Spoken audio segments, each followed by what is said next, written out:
This Restorative Justice Life is a production of Amplify RJ.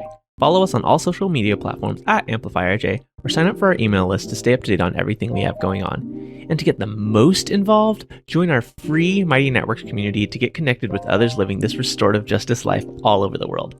As far as this podcast goes, make sure you're subscribed, leave a rating and review, and share with a friend to help us further amplify this work. Enjoy the episode. Welcome to This Restorative Justice Life, the podcast that explores how the philosophy, practices, and values of restorative justice apply to our everyday lives.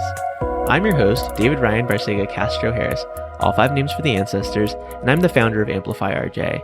On this podcast, I talk with RJ practitioners, circle keepers, and others doing this work about how this way of being has impacted their lives. Shaun, welcome to This Restorative Justice Life. Who are you? Ooh, wow, that is a great question. I think I'm a person that I'm an authentic person. I try to be as open and honest as I can. But who are you? I'm also an avid gardener. Believe it or not, I have a few fruit trees in my yard that I really take delight in. When the world gets pretty bad, I find my peace there. Who are you? I am a Southern kid at heart. I'm living in LA right now, but born and raised in the South. I think I bring some of those qualities wherever I go. And, that's the way I live. Who are you?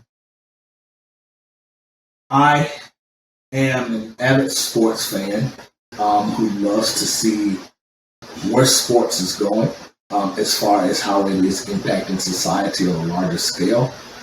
I am a researcher, a scholar, professor, husband, hopefully having children one day, be a father. That's my path. Absolutely. Who are you? I am the youngest of 3. So I have 2 older sisters who are, I would say, we are about 16 and 14 years older than me, respectively, who still think that they're my mother. Always trying to tell me what to do, but I love them dearly. Mm-hmm. Who are you? What else can I say? I'm a world traveler. This past summer, 2022, I went to Paris for a research conference, and I went to Turkey for vacation. I learned a lot, enjoyed the food. Can't wait to go to other places this summer. And finally, for now, who are you? I am a person that takes a step back from society from time to time to observe, to reflect, to try to make the best decisions as possible in helping to make society better. And I enjoy that. I'm not a person that is always looking for the limelight, but when I'm needed to be in that light, I can handle it. Mm-hmm. Mm-hmm. Well, thank you for stepping a little bit into the limelight today. This is going to be a little bit of a different episode of This Restorative Justice Life because, as you listeners know, that we're typically talking with somebody who is doing work around restorative justice explicitly. In this new year of 2023, we're starting to expand some of those conversations, talking to people who have helped me think about how to live my life in a restorative way. And while Shaun is not a quote-unquote restorative justice practitioner by trade or by training or by profession, he is somebody, as we said, researcher, professor, and like myself, avid sports fan who thinks really critically about the way that sports has an impact on society. And, I think a week or 2 from the date that this podcast is airing, he's got a book coming out called The Black Athlete Revolt, the sport justice movement in the age of Black Lives Matter. So we're going to talk a lot about the history of athlete activism over the course of our conversation. But before we do that, Shaun, it's always good to check in to the full extent that you want to answer the question as we enter this conversation. How are you? Oh, I'm great. Healthy, whole, enjoying life, and anticipating the release of this book. Hey, y'all, before we dive into the full conversation with Dr. Anderson, I want to share a couple things. One, accountability to Fred Cooper, the guest from last week's episode. I did purchase one of the shirts, Pray for Our Children. You can find the link to get those shirts in the show notes of the last episode. But Fred, Mariah, I got y'all. Second, this conversation with Dr. Shaun Anderson is something different than what we've talked about on This Restorative Justice Life in the past. Over the last 100 episodes, we've almost exclusively talked about the ideas of restorative justice with people who are explicitly doing restorative justice work. But as I'm thinking about living this restorative justice life on the daily, I'm thinking about having conversations with folks who are challenging me to think about not just the relationships that I have interpersonally, but things that I engage with more broadly. And sports is a big part of my life. Some of you, I acknowledge, probably aren't the biggest sports fans out there, but I definitely want to invite you to stick in and listen to this conversation. We cover a lot of history. We cover a lot of things that are happening currently. Having this conversation definitely energized me to think about building a world full of communities of care where we have the ability and skills, knowledge to build, strengthen, and repair relationships to where we can be rooted in equity and trust. And this conversation with Dr. Anderson really helped spark some of the things in my mind as it comes to sports. So again, it's a little bit of a departure from our typical conversations, but I hope you stick around and enjoy. The last thing that I wanted to share before we jump into the full conversation with Shaun is that Amplify RJ has a new community platform. The link to join us is in the show notes, where you can get access to our free courses and some of our other asynchronous learning opportunities, as well as community gatherings and discussions about all the things that are going on. Again, link in the description or show notes, wherever you're watching this or listening to this. Subscribe, like, share, all the things. Now to our conversation with Shaun.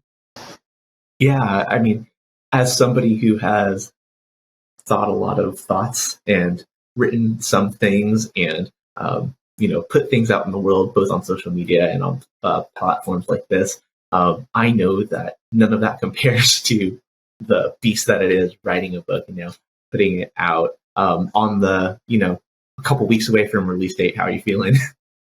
Yeah, it's interesting. Like, a lot of people think that, so for any type of book like this, it's probably a year, maybe 15 months of research and writing. Mm-hmm. And then you submit it to your publisher. They come back to you, and you have a couple more months of edits. And then once it's submitted and they approve it, the work is not done. You have to promote. You have to, stretch yourself in many ways. I use social media, but not a lot. But I've been using it a lot since my publicist has been telling me to use it over the past few months. And it's a lot of work, and it's a lot of time and effort. But again, we're at this point a few weeks away from launch date, and I look back on it and I enjoyed every second of it. Yeah, well, again, and grateful for your publicist for creating this connection to help us, have this conversation. So, if you're listening right now on release date, you can pre-order, and if you're listening in the future, the book is The Black Athlete Rule, the Sport Justice Movement in the Age of Black Lives Matter. But, both you and I are lifelong sports fans.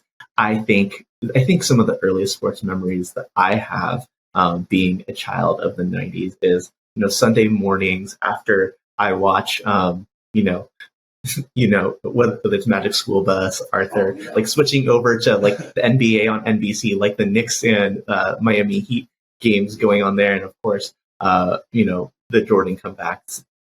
I was in the perfect age demographic for Space Jam. And then that second piece, but, athlete activism wasn't something that was really on my mind. Of course, like you read, the biography of Jesse Owens or of, Jackie Robinson, And then, when Muhammad Ali lights the torch at the 1996 Atlanta Olympics, I'm like, as a 5, 6-year-old, Dada, who's that? And he's like, oh, well, this is who this person is, and that's why he's important. And like, all I took away from that is like, he threw his gold medal away. Why? Right? So like, I don't have like that kind of consciousness. So I'm curious for you, both like your earliest sports memory, but also like how you connected sports and athlete activism, like when that happened. You spoke of Muhammad Ali. I want to say I met him, but it kind of technically, I saw him in person. Mm-hmm. I was a little kid in Pine Bluff, Arkansas, a very small city, predominantly black city. And he came to our hometown university's homecoming parade. And he was riding in the back of this convertible, and he was just reaching his hands out to everyone, and I was able to slap his hand and all that stuff like that. And then kind of like I was asking my grandparents and my sister, I was like, I know him as a small kid, but what is his impact? And so it took my grandfather, who only had an 8th grade education, but I consider one of the smartest people in the world, taught me about finances, taught me about life, gave me the explanation of who he knew Muhammad Ali to be, and as well as the others that you mentioned, that not only was he one of the greats in his sport, but he was quite critical of the U.S., not only when it came to racism, discrimination, and all those things, but also tying in sports and religion, as he, of course, joined the Nation of Islam, and that brought about larger conversations as he teamed with Malcolm X.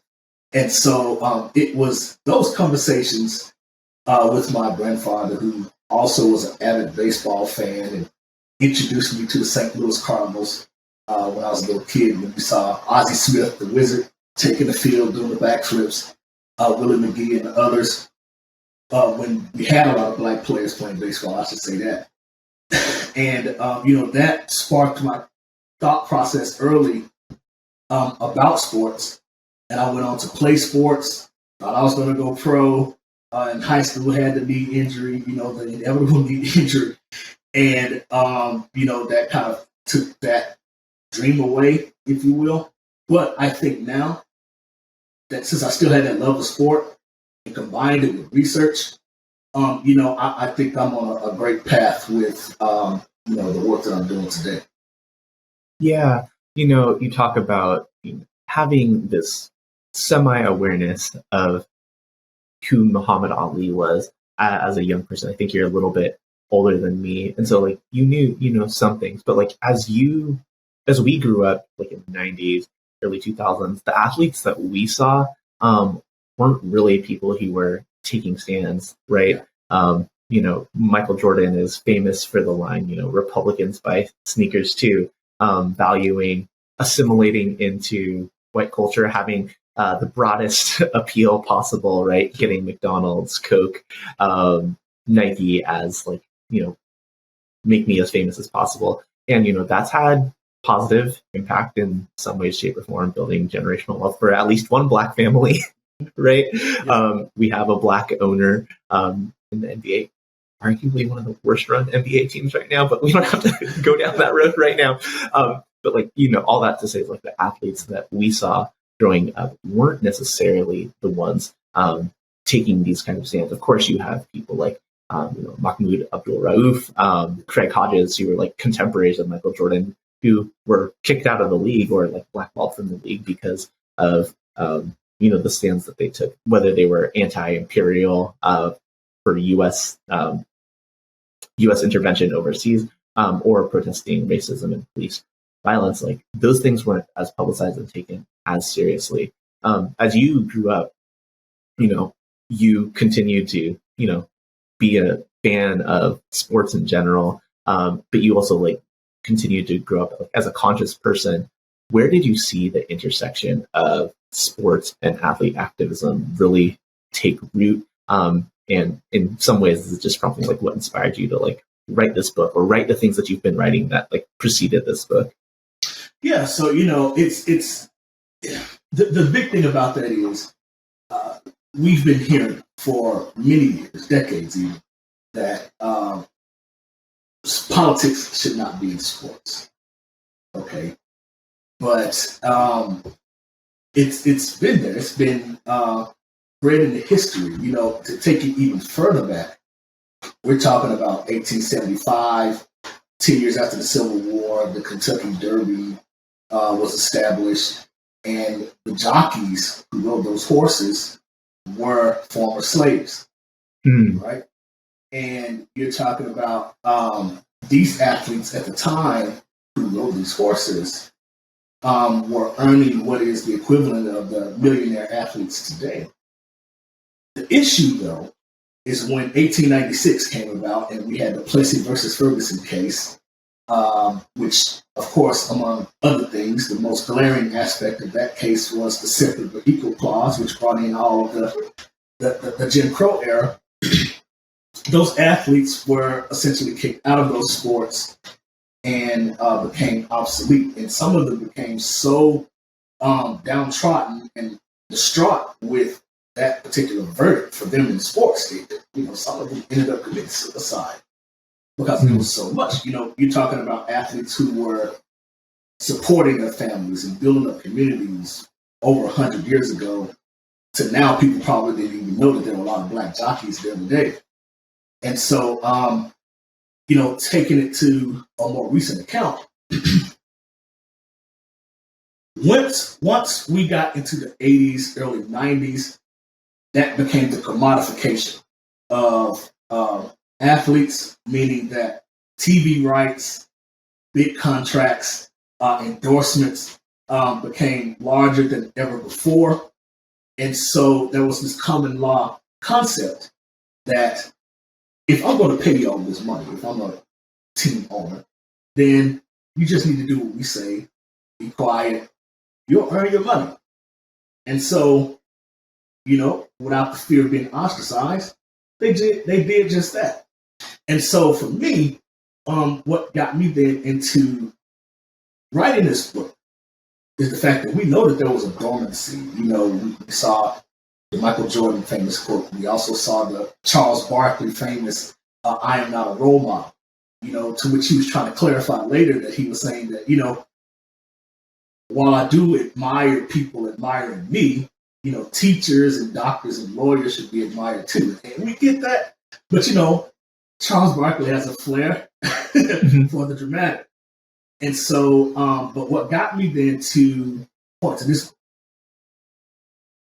is like never before relative to athletes who are in the limelight, who are getting paid millions of dollars in endorsements. Several of them now are coming out against social justice issues. They are using social media, which is, of course, a powerful platform to get their messages out there. And they are teaming up with various grassroots organizations, social justice organizations to push their message forward.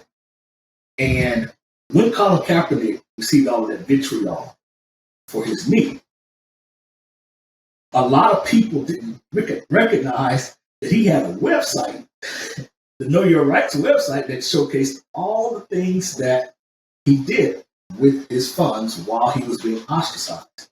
And so because of that, I wanted to pinpoint where we have seen this revitalization, recognize the things that athletes have done that are not really covered in the media, and then also talk about where they can improve, because it hasn't been a perfect movement.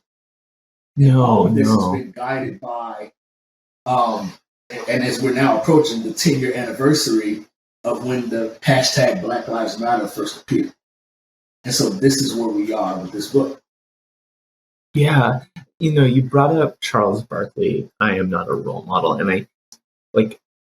I was too young to see that commercial, as it happened. I've seen the impact of, or the criticism of it in years since. And, for most of my life, Charles Barkley has been a sports commentator, not an athlete. I think like even now at this point for most of his life.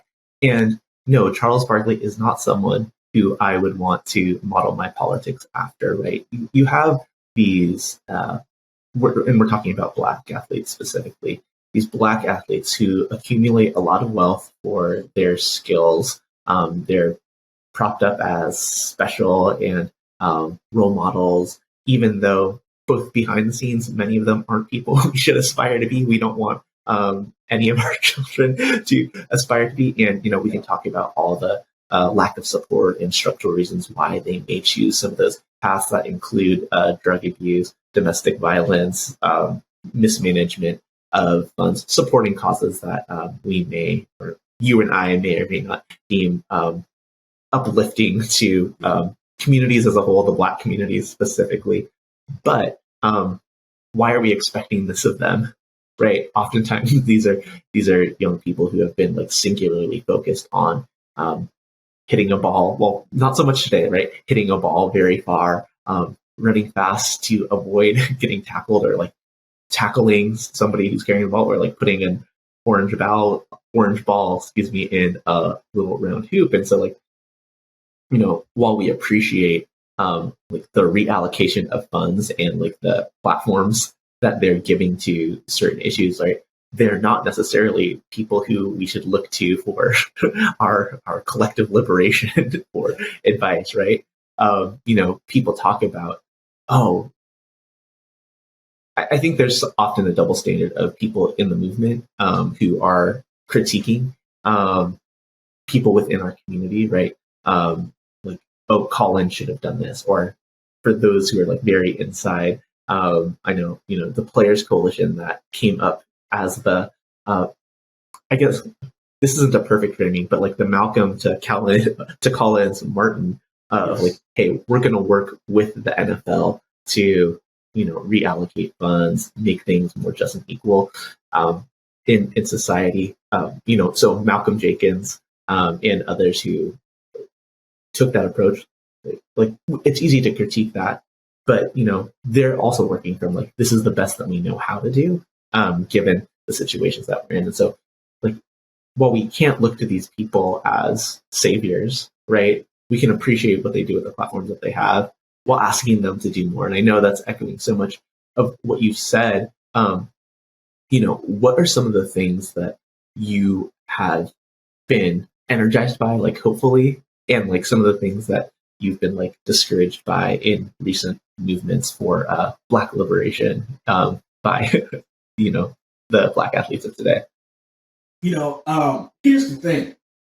What I do appreciate, and even though I know that it's going to take a while, what I do appreciate is the fact that once these athletes, let's give it a frame of between 2014 and 2020, we just saw this galvanization, polarized athlete activism platform.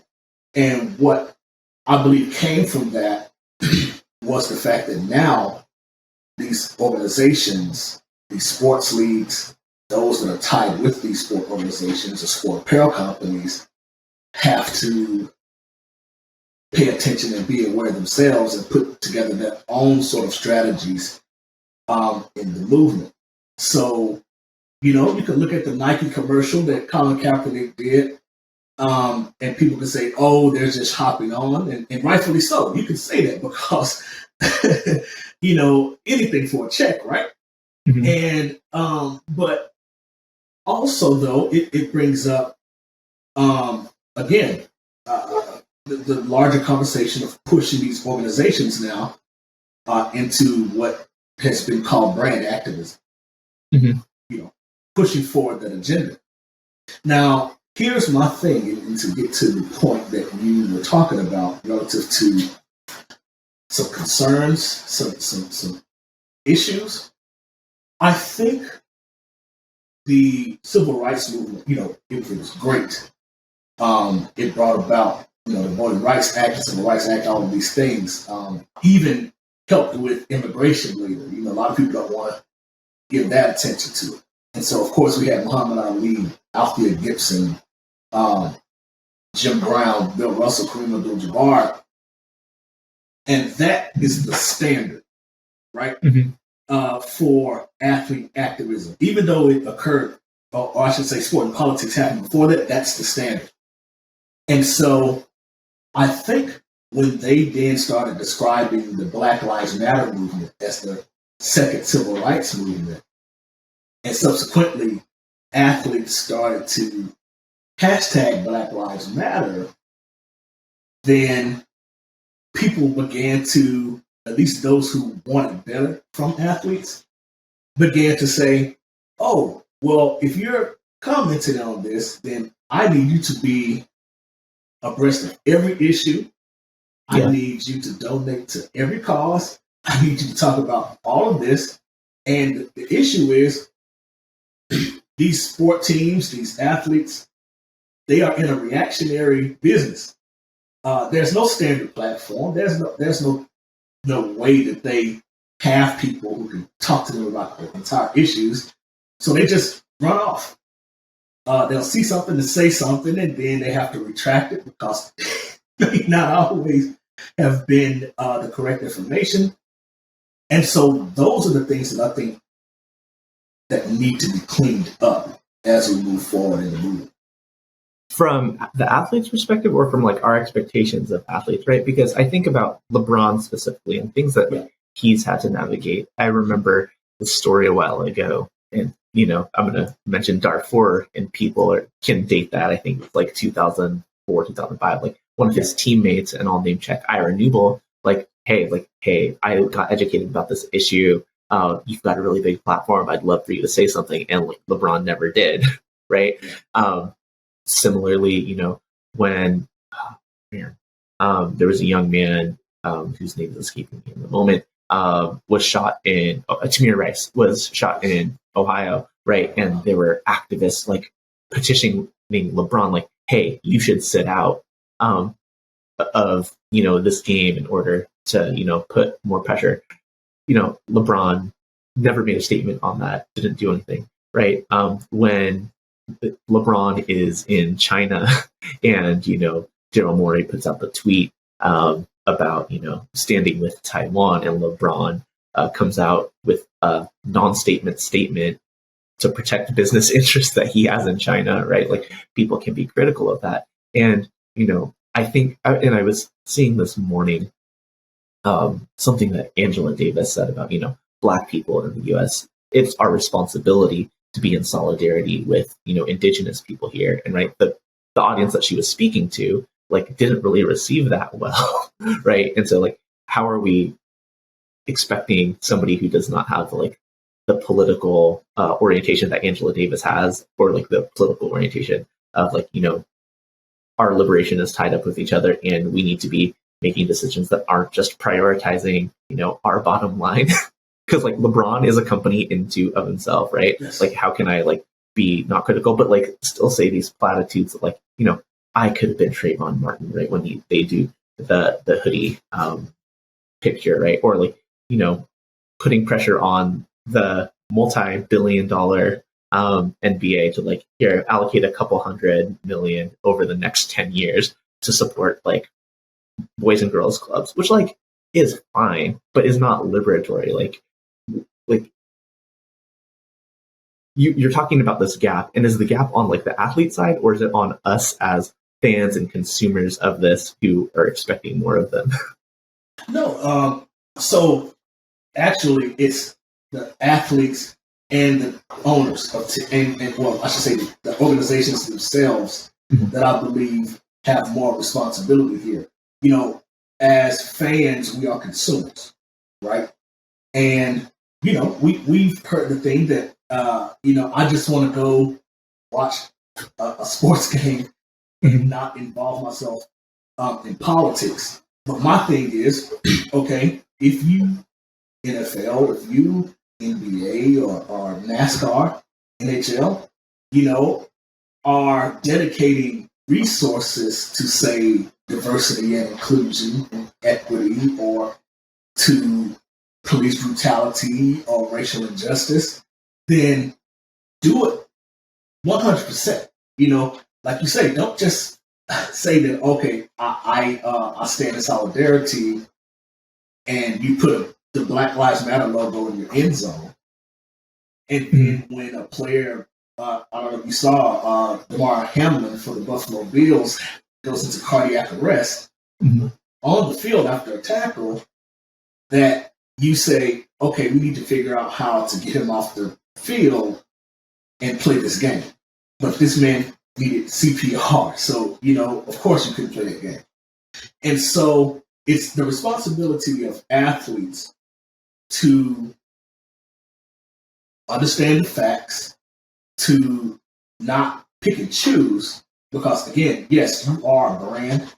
We understand that. But if you're going to pick and choose, then just don't say anything at all, if that's the case. Or go hard for what it is that you believe in and what you see as an injustice in society.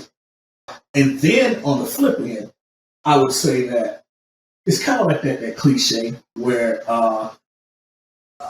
think about a pastor, and the pastor sins, and then the congregation is like, oh, well, what happened to you? When people don't realize the pastor is not God, the pastor is a person like you and me. And so it's more of the responsibility from the athletes to be knowledgeable, and for the teams to hire people who understand the issues to educate these athletes so that they don't go out here and say things that really don't make sense. I am someone who basketball is primarily the sport that I follow, so I can speak in like more specific terms of, the NBA. In general, when you become a billionaire and are the owner of a team, you do not have values towards liberation, equity, and justice, right? In order to get to the position that you're in, you've had to screw a lot of people over. You've had to take first, and then you give back. And I'll credit Xavier Ramey, one of my friends and person who I deeply admire doing this work. When he talks to organizations about, their corporate social responsibility initiatives, it's that idea of, how can you not take first? How can you not be extractive of labor, right? It is not in the interest of, the Steve Ballmers, Mark Cubans, name the billionaire owner, Jerry Joneses, to create an equitable workplace, right? Horizontalizing their organizations, right?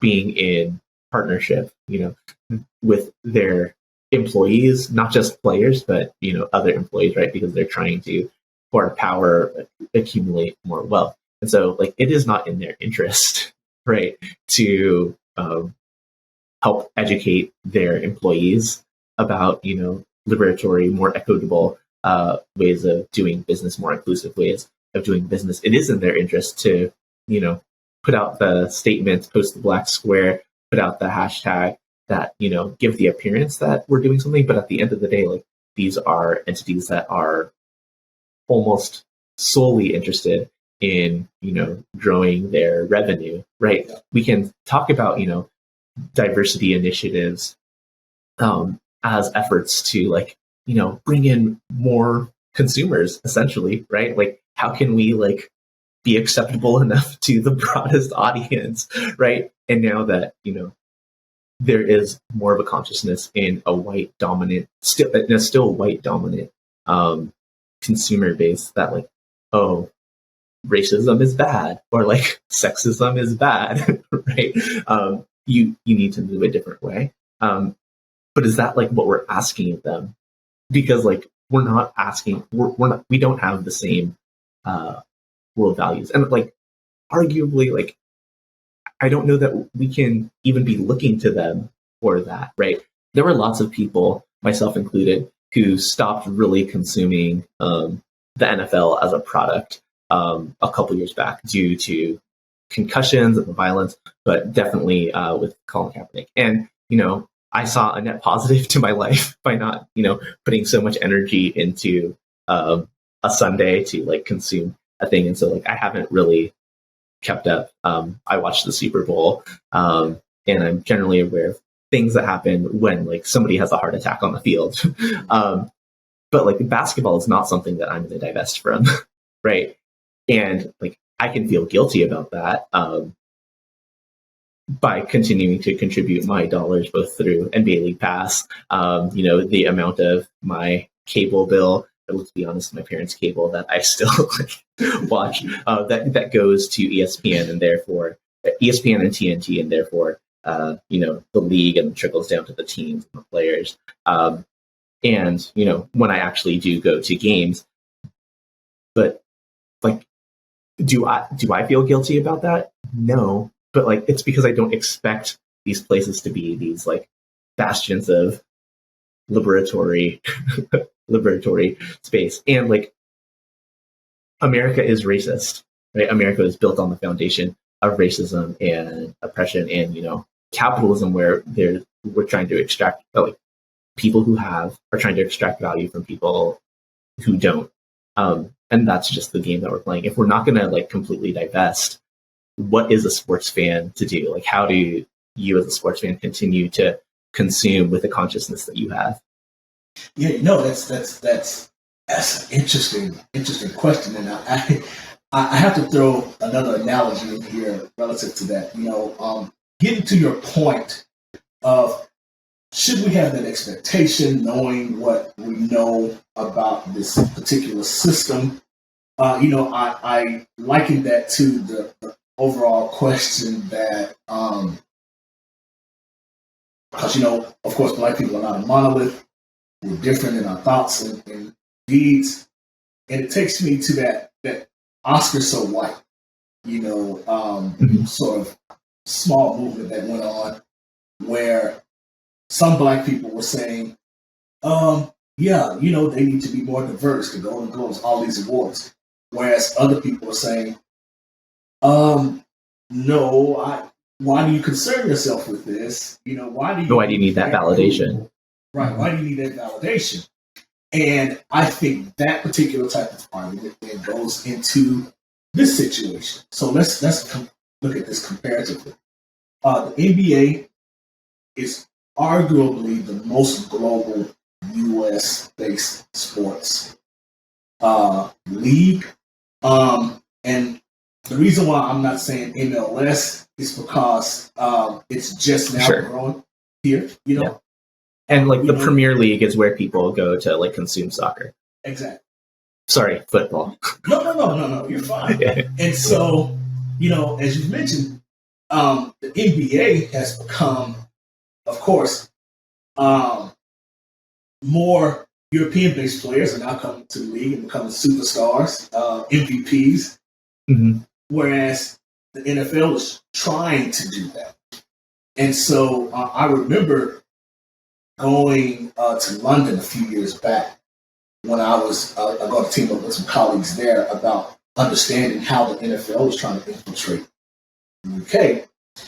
Just randomly asking people, what are your thoughts about this? And overwhelmingly so, they were saying, we don't want American imperialism. And so sports are soft power. Right.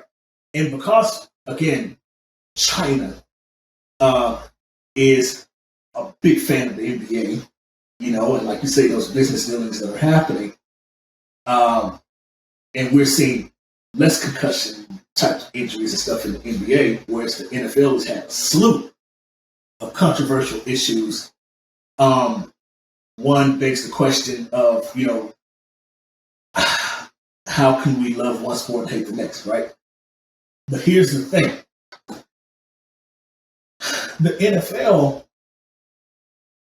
the problem with the NFL, and I'm not sure about the NBA, but at least this is what I know from the research, is that for anyone who is on the left or the right, the NFL has largely, at least its owners have donated largely to the right in years.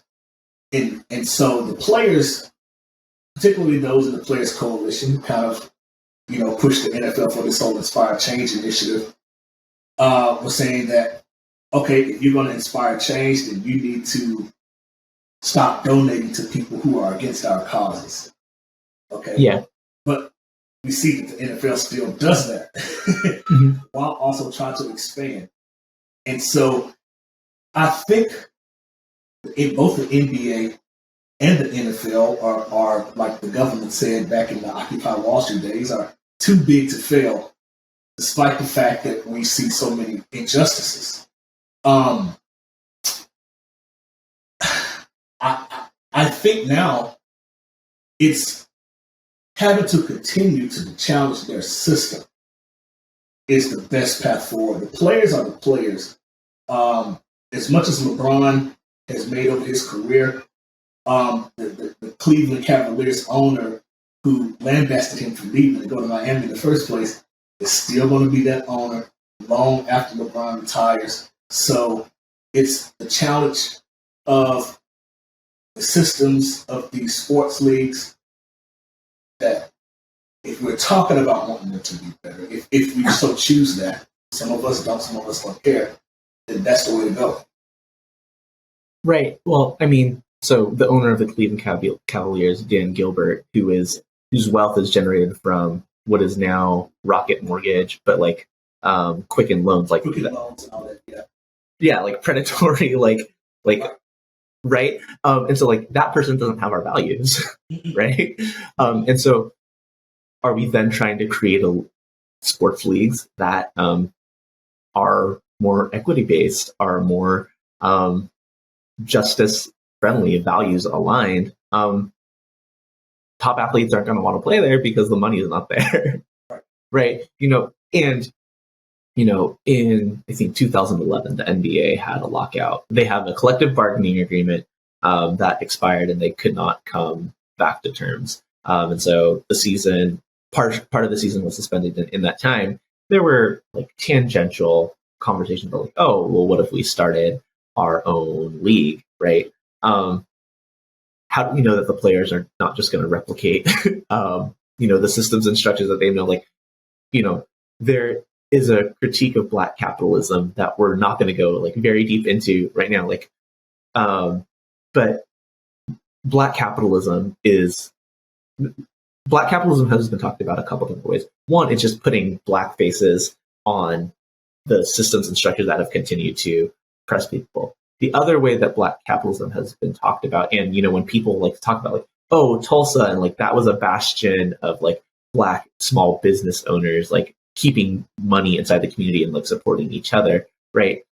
How is that a model for a sports league, right? A global or at least national sports league? Like you can look to the Negro leagues back in the day, but how does that scale to right now, right? The American League and National League then at the time like extracted the best and brightest and like forced them to assimilate into the big bad white league where yes, they could get paid more, but like that's why there aren't as many baseball players now, right? Because there weren't community avenues into baseball for young black athletes, and so at the end of this podcast, you and I are not going to have like the plan for like a liberatory model of like athletes and sports, but what have you thought of as a way forward for what at the end of the day in many ways is a labor issue, right? With folks who may not have the political education necessary to create this platform for them to get paid for using their talents and gifts, and then defaulting to like the place where their values aren't aligned, but at least they get paid. It takes me into several thoughts about things. So I'm going to go to initially what you were talking about with the Negro Leagues, for example, right? Mm-hmm. Luke Foster created that because, of course, we knew that baseball had this common law practice, particularly when its first commissioner, Kennesaw Mountain Landis, that we're going to keep Black people out of the game. It wasn't right. a rule, but that. And so, Branch Rickey, a lot of people, we saw the movie 42 and all that stuff like that, where it was kind of heralding Branch Rickey of the Brooklyn Dodgers at the day to bring in Jackie Robinson. He wasn't doing that to end segregation, he was doing that to win over the Negro League fans. That, and many of the white fans who were actually attending the Negro League games, because those were not only sporting events, it was entertainment, of the highest order. And so, again, they can parlay that into this conversation of, this is righteous and all of that, but that's the real thing. And we take this now to what we see today, relative to sport organizations, for example, and how they can be better for society. I think it starts in the communities that they're involved in. So, prime example, here in Los Angeles, when construction was going on with SoFi Stadium, with several grassroots organizations, local businesses, mom and pop stores who were adamantly against, this move into Inglewood. We know about gentrification and what that does. But the stadium was built anyway with the promise that the people in Inglewood would not have to pay increased taxes. Okay. But as organizations, sport organizations in particular, build these new stadiums, they make these promises about jobs and education and all of that. Now, take it to Steve Ballmer and the Clippers. They're moving from the crypto arena to build their own arena right across from SoFi Stadium in Inglewood. And their promise is that we're going to have a 100% carbon-free, environmentally sustainable stadium that's not going to cause a lot of issues as far as the health and safety of the people of Inglewood. However, prices jumped from what you would consider $300,000 to $350,000 to $400,000 condo in Inglewood to now $800,000. And so everybody who was staying there, who was renting, because about 80% of the people in LA rent, have to move further east to San Bernardino County, Riverside, all of these places, but still have to drive to Inglewood for work. And so you're talking about a 2.5-hour commute one way. And, that's the challenge with these sport organizations of they need to either collaborate with these communities and collaborate with these local governments to help build up the communities where they can sustain themselves over time, or don't make these promises altogether. Because that's the issue. That's the fault that they have. And these owners don't care because they're making money. Like you say, they're making money. They are seeing the entertainment value. We think again about the infrastructure of Los Angeles and the Olympics coming here in 2028. That's just 5 years from now. And the committee was saying, we're going to fix the traffic issues. We're going to fix the transportation issues in LA off of this. But what really is going to happen is that, the homeless community is going to be kicked out somewhere further east. People are going to lose jobs. You're going to have a lot of issues with human trafficking. And the aftermath would be that they made money, but it's still a problem with the communities that they serve. And so, thing is, if you're going to be a sports league that's going to be committed to bringing about education and jobs and helping communities, don't just say it, do it. That's all I'm saying. Right. And, we live in a world that it's easy to say like that, casually, just don't talk about it, be about it, right? And because these leagues and individual organizations were not built on principles of anti-racism, equity, justice, that shift takes time. And I know folks are like, incrementalism is what protects the oppressor. That's just true. And, when things are as egregious as, Donald Sterling getting caught saying, I don't want Black people coming to my games, or Robert Sarver of the Phoenix Suns has a litany of misogynist and racist documented HR things come up, right? Like they are removed from leagues, but Mark Cuban still has his team, right? And the misogyny that went on under his watch, like the hostile work environment for women in the Dallas Mavericks organization, like bring in a DEI person, slap that on, like, hey, fix the problem. But what are the ways that we're actually like working towards equity, not just like you like again calling back to conversations I've had with Xavier, like you gave the slaves a day of rest, right? Or like you made the like working conditions a little bit more tolerable. And in some ways, like that's all we can hope for in the places that we go to be entertained. A little bit before we had this conversation, Donovan Mitchell, who is now a player for the Cleveland Cavaliers, used to be in Utah, one of the whitest places where there is an NBA team, so Salt Lake City.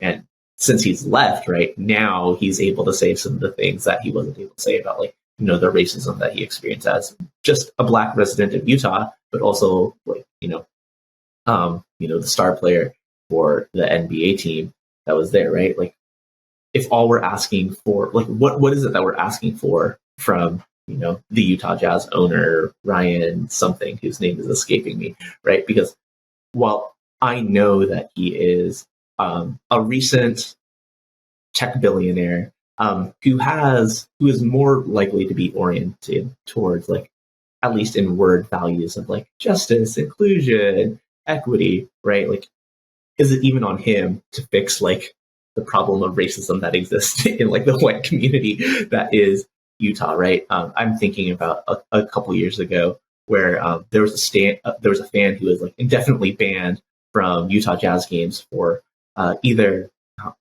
saying something derogatory towards Russell Westbrook or like throwing a water bottle at him. And right, people say like, I paid for that ticket.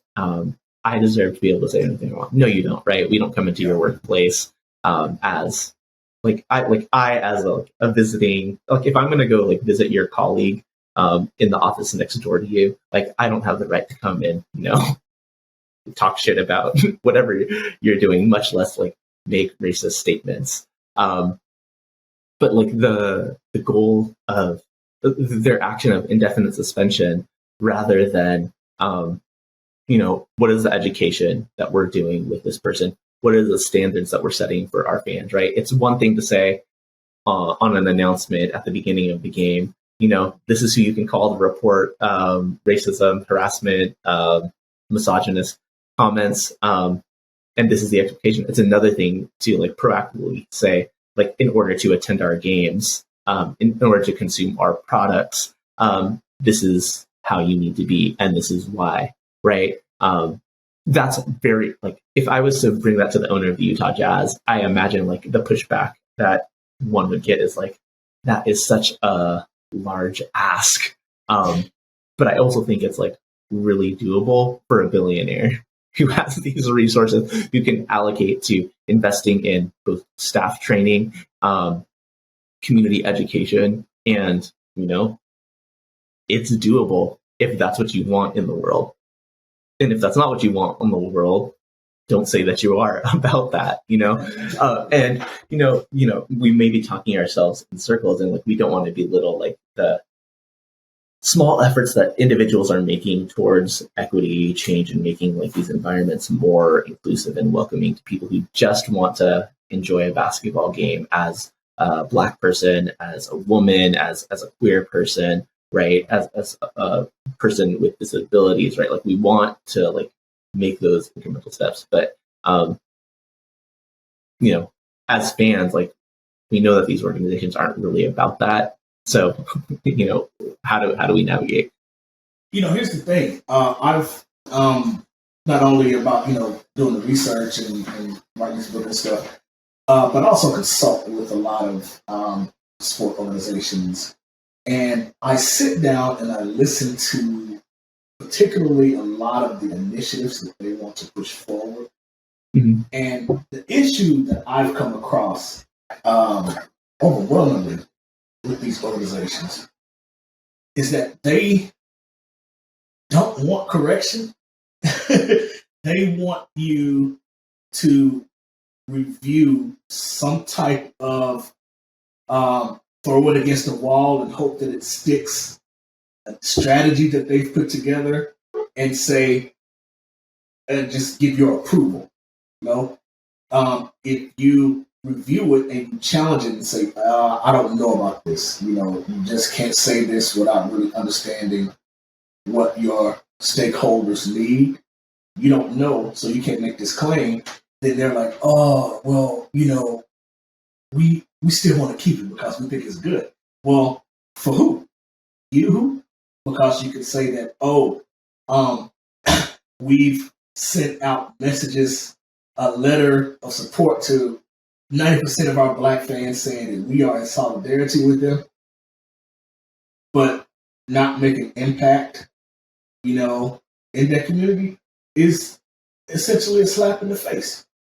I did a research study on the consumption of baseball among Black people. I did a couple of years ago. And it was a 2-part study. Where the first part of the study, I interviewed all of the community outreach managers, or I should say for at least half of the Major League Baseball teams.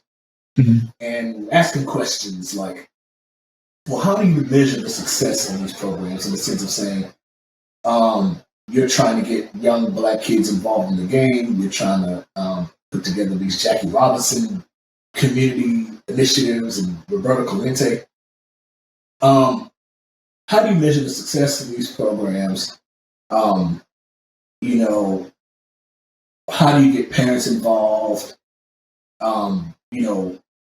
What type of challenges have you faced in pushing forward these initiatives? And again, I say this, they don't have a formalized measure of success. No team does. And you would think that if baseball is trying to push out these initiatives, then their teams should be on board. Whereas the majority of them said, well, we don't know. We don't take any type of record at the end of our programs. We just do. Like, okay. Yeah. What does that do? And so like all they wanted was the initial press release. There you go. Right. An initial press release. And so it's again interesting, and I take it back again to saying that if you are a sport league that's feeling the pressure from public opinion to do something about, these issues, you really need to take the time to evaluate what you're putting out there, longitudinally, so that you won't put out these one-off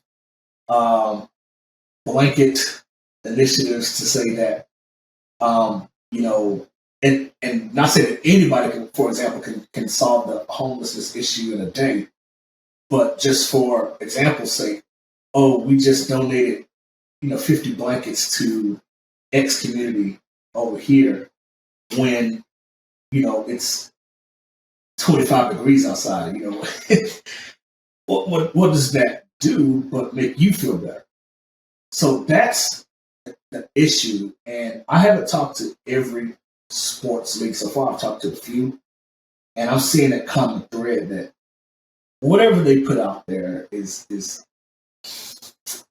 it's just fluff. They have to change it. Yeah. I'm thinking about the end of the conversation about like what does a sports fan do is like, educate yourself, agitate where you can, and make those commitments to yourself. With athletes, I'm thinking about how like educate yourself, like the balance of like educate yourself and like maximize your earning potential in these like maybe like 2 to 10 years that you have to make $1 million plus a year. Like I'm never gonna say to someone like that's not the right choice for you. But then it just comes down to like what are your values and like who are you choosing to align yourself with.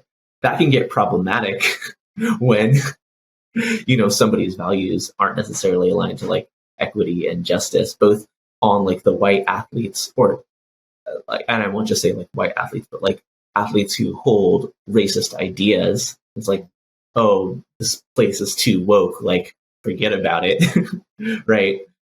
Or athletes too far the other side, like but like I would say like Mahmoud Abdul-Rauf, like a Craig Hodges, like a Colin Kaepernick, um, who like no longer have that platform in the way that they might have if they were participating in the league like that. You know, there are no easy answers to like what an athlete is to do, but you know, that value alignment and agitating where you feel you can is, you know, kind of the space that I'm left with, but like it's not a complete and like comforting like space to land. Yeah. You know, here's the thing. You know, we think about any type of issue that's going on in our communities. You know, people advocate for, you know, call your local senator, call your local congressperson.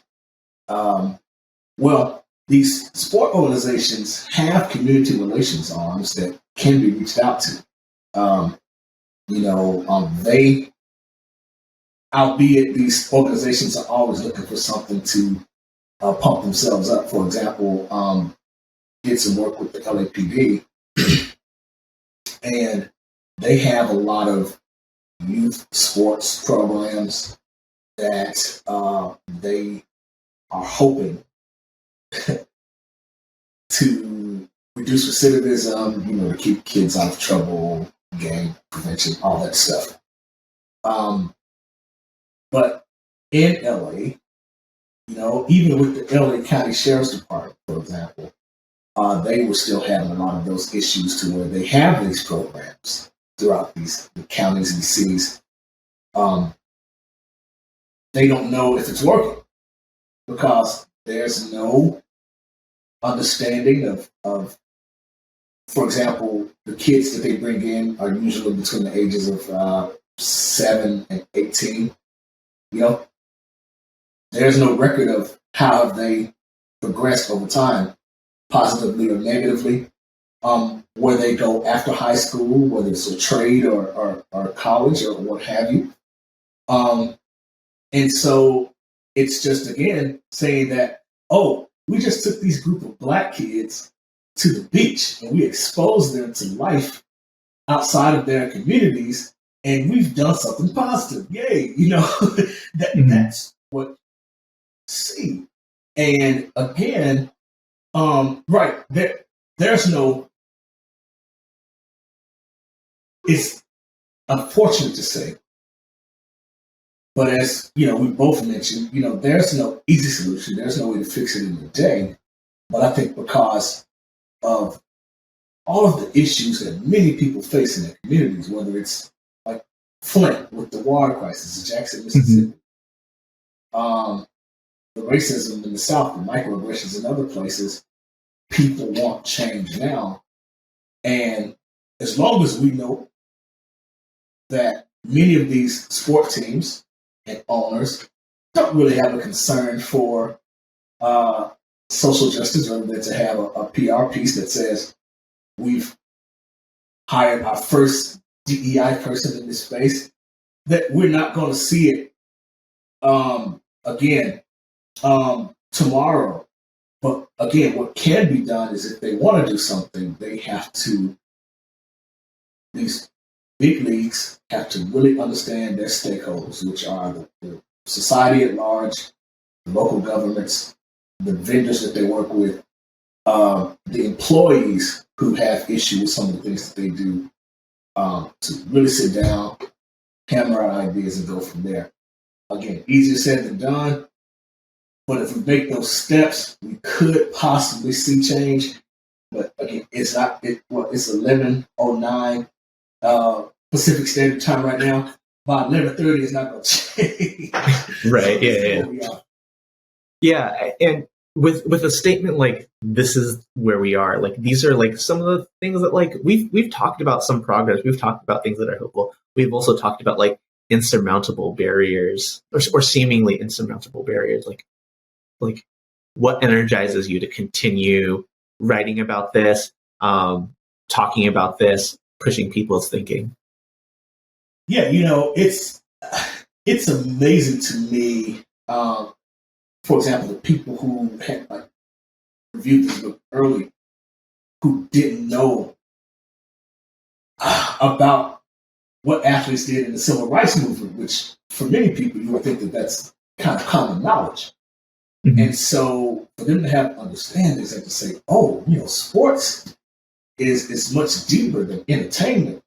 To see that and to push that work keeps me going. I also teach a race, culture, and sport class. I'm teaching it this semester. And it's actually maybe 2 Black people in the class, and the rest are 20 other students are white. I was talking to them about the Emancipation Proclamation and how it really was just a glorified suggestion. And and how sports became involved, and just to see their eyes light up and say, Professor, this is, wow, I did not know this. And that keeps me going to, continue to write about this, continue to research, and continue to hold these organizations and players accountable. Yeah. And I'm just laughing at myself and like, and that's it? And that's it? What else? I'm, again, for those of you who have stuck with us this long, I know you're like the hardcore listeners of this restorative justice life, and you know that I battle with cynicism, right, and hopelessness. I think, and when I think about hope, what do I hope for? What energizes me, right? I want to be able to take my kids to these places to have positive experiences, family bonding experiences. I want my kids to grow up in athletic environments where, they are, developing teamwork, physical ability, and, self-esteem and all these things where folks do have an orientation towards justice and equity, fairness. So there's this sense of belonging. And, a couple days after MLK, Junior Day, right? We are building this beloved community. And, that's what keeps me motivated and hopeful to continue to push these conversations. As we're talking, I'm is this a whole nother branch of the podcast? Feels admittedly, we've been all over the place, NFL, NBA, MLB, across decades and decades. And all of these conversations deserve deep dives of their own. But I'm incredibly grateful for, your work to continue to push these conversations to folks who either might not have had the awareness of sports history and the activism that's happened within the Black community, Black athletes who have been doing this work, and folks who are athletes or sports fans who are seeking more ways to move towards justice, towards equity, towards this future. Anything else before we jump into our quick hitters that you want to touch on? Yeah, even to go back to what you were just saying as far as the hope, I have to tend to agree with you as far as the larger picture is to get to the point to where we don't have to talk about this stuff because it's resolved, right? That's the pie in the sky hope. At least in my lifetime, the goal is to, not be in a space to where I have to, and I get it a lot out here, I'm a bigger guy to play football, to where I'm not walking next to this older white lady who is just grabbing her purse just because she sees me coming. And I'm I'm in line behind the store. What you mean? I'm paying too. Or just being at a point to where, again, I can wake up, like we say, go to a game, relax, chill. But then I could also hope for the future that when I have kids, if they are exposed to sports, leverage it in many ways. Consider yourself, if you want to go into the owner's box, if that's your path, do it, but do it in a righteous way. Those are the things that I consider are important as we move forward in this whole life of ours. Yeah. This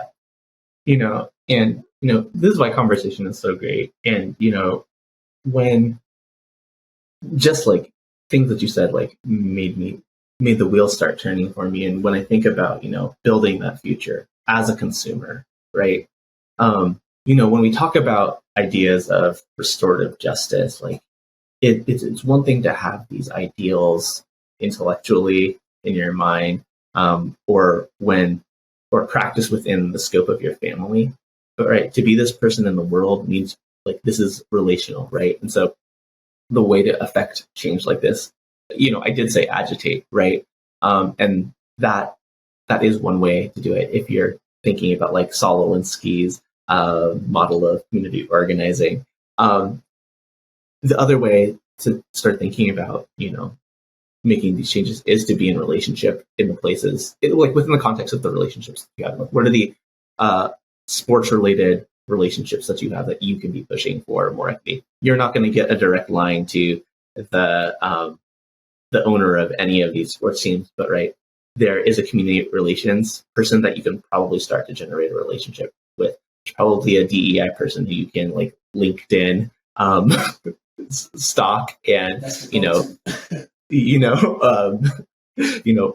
start to have these conversations, right? And like not coming in like and I guess like you get to pick your approach, like coming in with demands or starting with like, hey, I am a concerned person, really appreciates the product that you and your team put out. Would love to have a conversation about XYZ. That might be a place to start. Now I'm thinking, like, shit, I might do that myself to some of our local sports teams here in the greater Los Angeles area.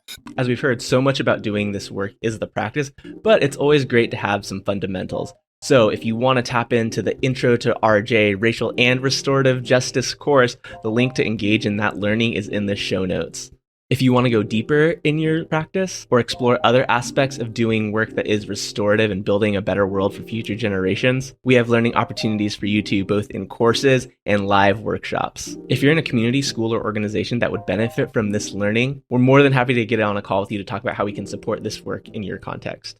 In addition to rating, reviewing, and subscribing to this podcast, amplification of this work also means sharing these learning opportunities with others. So if there are individuals in your life who you want to really know this work in a deep and meaningful way, and you've found the things that you've heard here on this podcast really relevant, please send them our way. That's how we literally amplify the work. Now back to the questions that everybody answers when they come on these airwaves.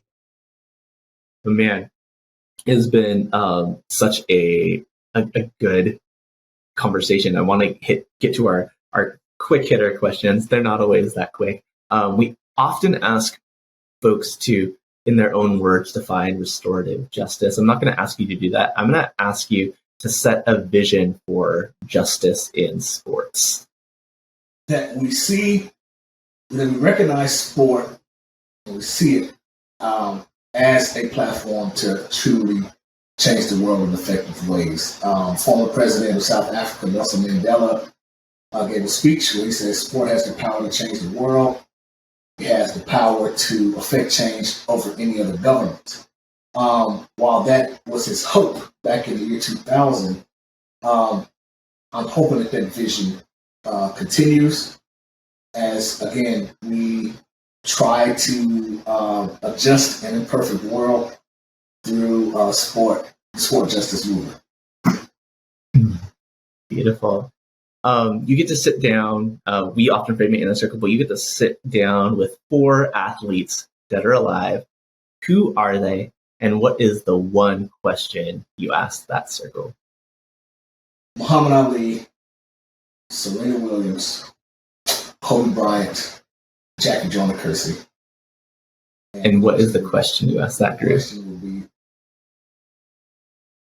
what kept you going in your sport? As you define your sport, your endeavors, what keeps you going? Ooh, what keeps me going? You know, I I can't lie to you, you know, when writing about this type of topic, you know, I expect both people who love it and people who hate it. And, you know, I just feel like there's a purpose on my life to push this work. And every time I try to move away from it, I get invigorated by things that I see in the news. And so to see a better society, to see a better society for my children, for the people who grew up, their children, to see Black people and people of marginalized backgrounds get to the point to where they feel free and valued, that's what keeps me going.